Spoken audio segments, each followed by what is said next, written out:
পেঁয়াজ রসুন ছাড়া সম্পূর্ণ নিরামিষ মশলা সয়াবিন কারি বা সয়া কারির রেসিপিটি শেয়ার করছি, যেটা গরম ভাত, রুটি, পরোটা সব কিছুর সাথে খেতে অসাধারণ লাগে। তৈরি করাটা এমন কিছুই না। প্রথমেই আমি সয়াবিন সেদ্ধ করে খুব ভালোভাবে ধুয়ে পরিষ্কার করে জল নিংড়ে রেখেছি। আর রান্নাটা করবার জন্যে গ্যাসে একটা কড়াই বসিয়ে পরিমাণ মতো সর্ষের তেল গরম করে নিয়ে সয়াবিনগুলো দিয়ে সাথে অল্প নুন আর হলুদ যোগ করে নাড়াচাড়া করে বেশ সুন্দর লালচে করে ভেজে নিতে হবে। সয়াবিনটা একটু লালচে করে ভেজে নিলেই কিন্তু খেতে বেশি টেস্টি হয়। কেউ চাইলে নাও ভাজতে পারেন। তবে দেখুন, এরকম লালচে করে ভেজে সয়াবিনগুলোকে আমি নামিয়ে রাখলাম। ওই একই কড়াইতে দিয়ে দিলাম পরিমাণ মতো সর্ষের তেল। তেল গরম হলে ফোড়নে দিলাম গোটা জিরে, শুকনো লঙ্কা, তেজপাতা আর গোটা গরম মশলা। ফোড়নটাকে কয়েক সেকেন্ড সময় নিয়ে একটু ভেজে নেওয়ার পর দিয়ে দিচ্ছি আদা আর কাঁচা লঙ্কা বাটা। জাস্ট কয়েক সেকেন্ড সময় নিয়ে একটু নাড়াচাড়া করে নিয়ে সুন্দর একটা রঙের জন্য দিচ্ছি হাফ টিস্পুনের মতো কাশ্মীরি লঙ্কার গুঁড়ো। এতে রান্নার রঙটা খুব ভালো আসবে। কেউ না চাইলে নাও দিতে পারেন। একটু নাড়াচাড়া করে নিয়ে এর মধ্যে দিয়ে দিলাম একটা মাঝারি সাইজের টমেটো কুচি, অল্প পরিমাণে একটু জল দিয়ে দিলাম, সাথে হাফ চা চামচের মতো ধনে গুঁড়ো, হাফ চা চামচের মতো জিরে গুঁড়ো আর 1/4 টিস্পুনের মতো হলুদ গুঁড়ো আর স্বাদ মতো লবণ দিয়ে মশলাটাকে বেশ সুন্দর করে কষিয়ে নিতে হবে। মশলা কষিয়ে নেওয়া যত ভালো হবে রান্নার স্বাদ কিন্তু ঠিক ততটাই বেশি ভালো আসবে। মোটামুটি 4 থেকে 5 মিনিট সময় নিয়ে মশলাটাকে খুব সুন্দর করে কষিয়ে নিয়েছি। মশলা থেকে তেল ছেড়ে গেছে, কালারটাও চেঞ্জ হয়ে গেছে।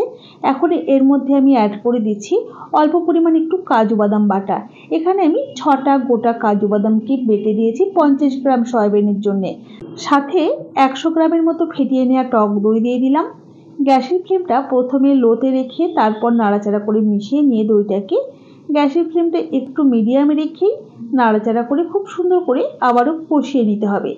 আবারও বলছি, মশলা কষিয়ে নেওয়া যত ভালো হবে রান্নার স্বাদ কিন্তু ঠিক ততটাই বেশি ভালো আসবে। মশলাটা বেশ সুন্দর কষিয়ে নেওয়ার পর অল্প পরিমাণে একটু কসুরি মেথি যোগ করে দিয়েছি। আবারও খুব ভালোভাবে নাড়াচাড়া করে নিচ্ছি। কেউ যদি কসুরি মেথি না দিতে চান সেক্ষেত্রে নাও দিতে পারেন, তবে কসুরি মেথি দিলে স্বাদটা কিন্তু বেশ ভালো আসে। মশলাটা কষিয়ে নেওয়ার পর ভেজে রাখা সয়াবিনগুলো দিয়ে দিয়েছি, সাথে অল্প পরিমাণে একটু জল দিয়ে নাড়াচাড়া করে বেশ সুন্দর করে আবারও কষিয়ে দিতে হবে। বেশ সুন্দর করে কষিয়ে নেওয়া হয়ে গেলে গ্রেভির জন্য পরিমাণ মতো গরম জল অ্যাড করে দিতে হবে। আপনি যদি আমার চ্যানেলে নতুন বন্ধু হয়ে থাকেন তাহলে অবশ্যই পাশে থাকা বেল আইকন সমেত আমার চ্যানেলটিকে সাবস্ক্রাইব করে নেওয়ার অনুরোধ রইল। খুব ভালোভাবে নাড়াচাড়া করে কষিয়ে নিয়েছি। এখন গ্রেভির জন্য দিয়ে দিচ্ছি পরিমাণ মতো জল।